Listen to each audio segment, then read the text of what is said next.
So ayun guys, ngayon po nasa Santa Cruz Island po kami, tapos mag-iikot-ikot kami sa anong tawag sa pupuntahan natin? Santa Cruz Island Lagoon po. So ito yung lagoon. Magtutour kami sa lagoon. So yung makikita natin is panay mga bakawan. Yan. Ano yung sa ilalim? Mga algae? Mga okay. Oh wow, ang daming isda. May isda din siya. Ate, anong pangalan nila? Mayna. Mayna? Opo. Mayna. Sa ate Mayna. Ate, sa harapan, anong pangalan mo? Rania po. Okay. So, ayan yung mga kasamahan namin, guys. 2 bangka kasi yung ginamit natin. 3 bangka actually kami. So, mag-iikot-ikot lang kami. Tapos, yung nasa Holy Diyos ko, parang nahihirapan ata magbangka kasi yung kanilang, aside sa current, yung kanilang karga, parang medyo mabigat yata. So, ayun. So, guys, we'll enjoy the tour. Yan, si Ate Rivel at si Ma'am Marlene. And sa isang bangka naman, yan si Ate Carol, kasama ang aming tour guide from Zamboanga City. At kasamahan natin yung mga magagandang dilag na nagbabangka. Hi guys! Yan. Ate Carol, hello! Kamusta ka naman dyan? Parang relax na relax ka. Okay. Ate, ang galing yung magsagwan ah. Guys, panoorin nyo to sa vlog ko. I will upload it mamaya. Para mapakita natin yung buong Anong hanapin pangalan? nyo na lang. Chor. Send ko, ko mamaya. Shoutout to Tita Noli, Team Banatag. Sino pa shoutout mo? Tita Noli. Hindi. Sino pa? I love you. Guys, ito. So, umiikot-ikot lang kami ngayon sa may buong lagoon. Mga bakawan, yung mga pananim. Ang linaw ng tubig. Guys, bakit parang ang bagal nyo? Ate, kamusta naman yung pagsasagwan? Parang hirap na kayo kay Ate Carol, ah. Kasi sa amin, banayad lang, oh. So, guys, ayun yung mga bakawan. Ang ganda. Wow, the reflection.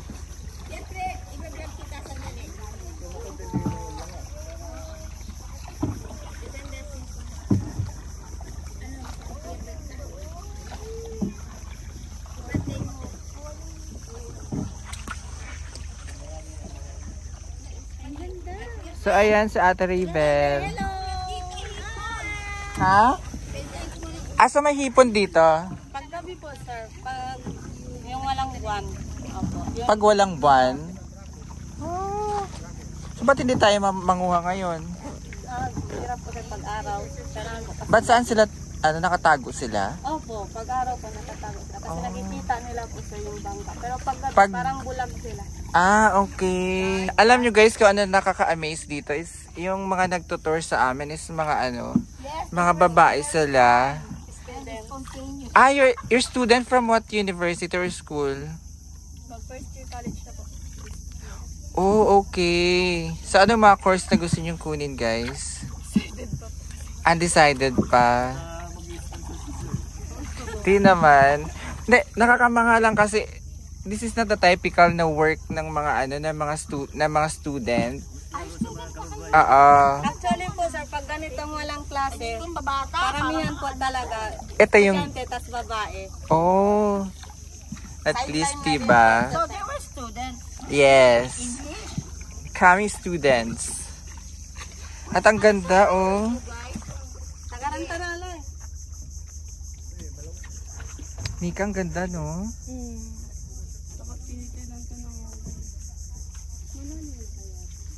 Welcome to Great Santa Cruz Island Lagoon. So ako nga pala si Nor Aisa Jainula, but you can call me Ate Nor, your tour guide for today. So sa mga paddler po natin, they the ones who brought us to our tour. So we are very grateful to our paddler because they strive hard to work for their family. And some of them are students doing this kind of work. So the community is Asama Bangini at Lolonguese Cruz. So we're getting in the lagoon entrance. Ang sukat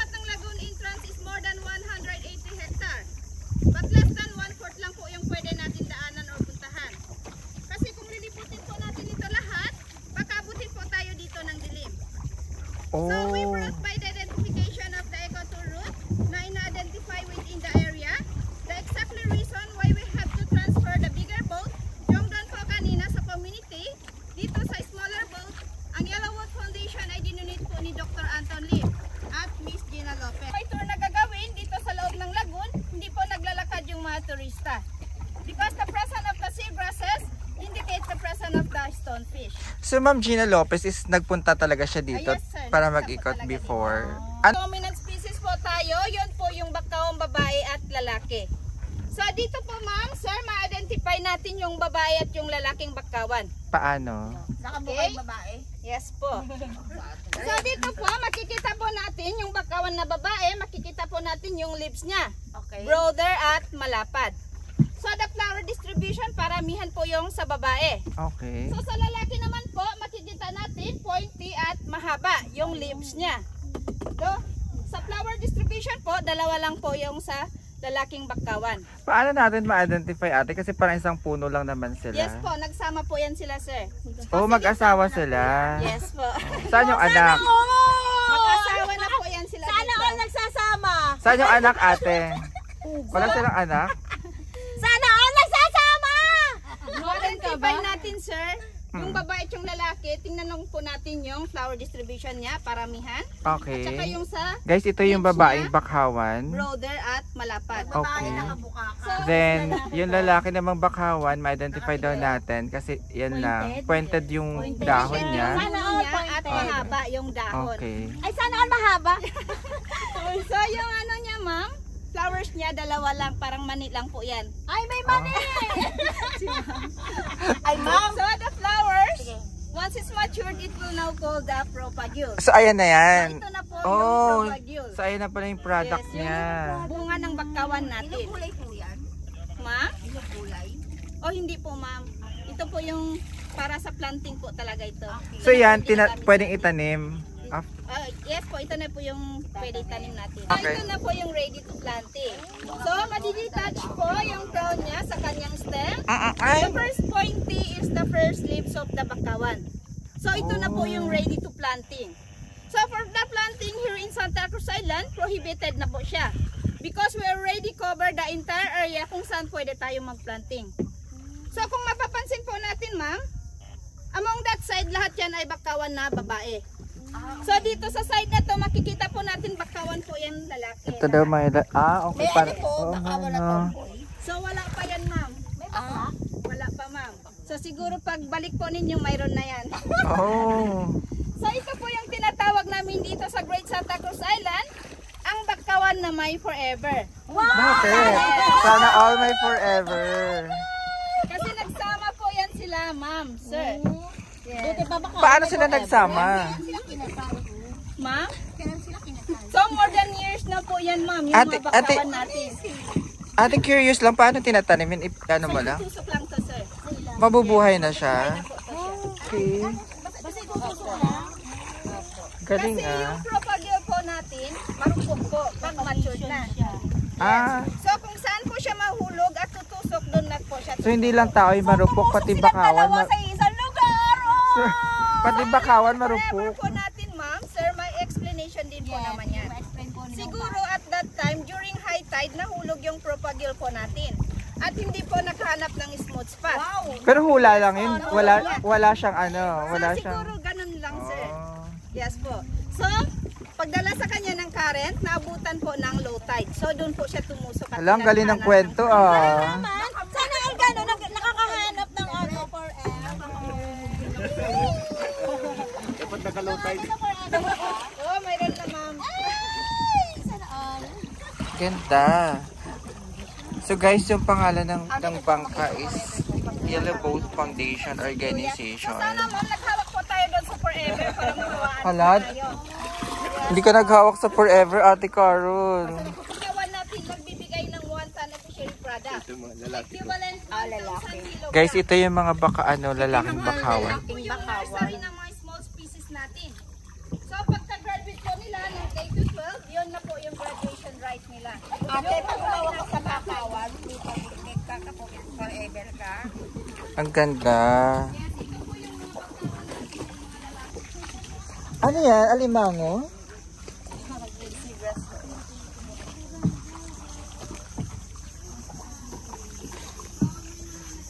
So guys, ito yung mga bakawan na mga pananim. Grabe, ang ganda. So yung next itinerary po natin yung upside down na stinging jellyfish.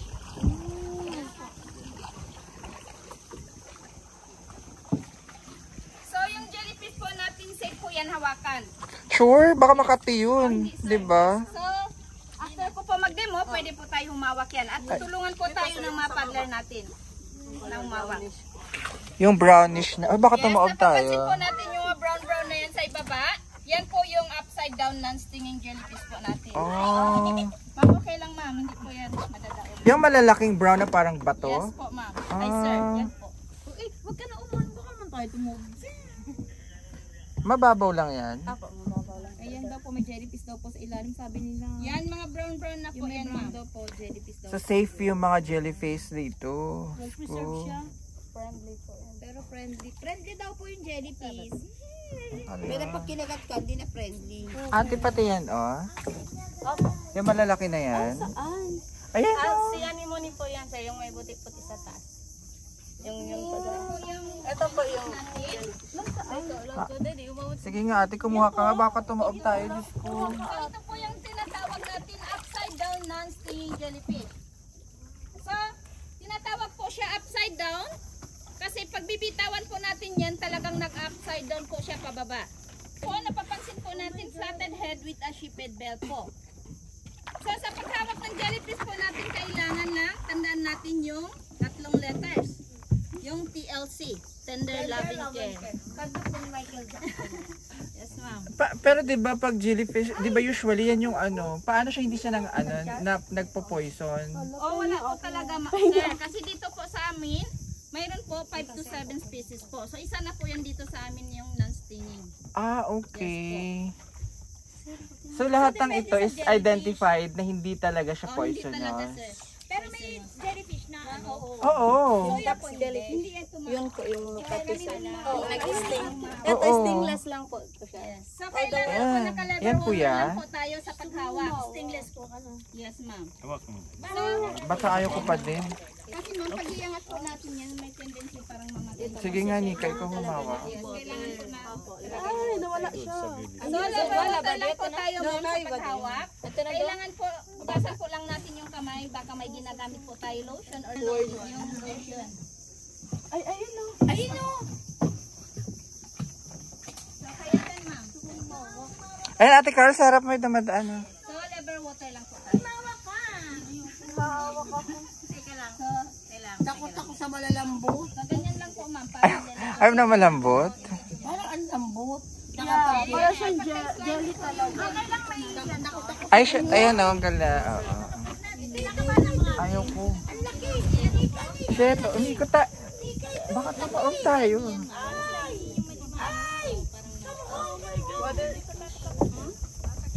Kailangan nasa water lang siya. Apo. Hindi siya namamatay. Ayan ate oh. Wag lang po siya tanggalin. Ah, ang ganda. Water level lang po. I see. Sa baba po kayo. Opo kayo sa baba. Ilang hours ba yun? Pumatay po. Hi, Jelly. Ay, ang lambot. Jelly nga talaga siya. Kasi hindi siya nakakahingi. So, ayan siya. Slime lang po. Slime. Para may experience nyo rin. Pero ito din guys, parang jellyfish din to. Laki. Takot niya. Sige na! Sabi pa nakakain. Hindi daw ate. Okay lang. Yan o, yun ang ilalim niya slime. Sila yung kinakain. Kasi hipuin mo. Parang mapatungo sa pisigante mo kung ihipo mo lang. Jellyfish na ano lang siya slime. Oo, wala. Kinakain daw siya ng pawikan. So, may pawikan dito. Ayan, ibaliktad mo na. Oh. Pero ngayon no time na buwang. Dahil kuya. Ay, Kuya Bangkero!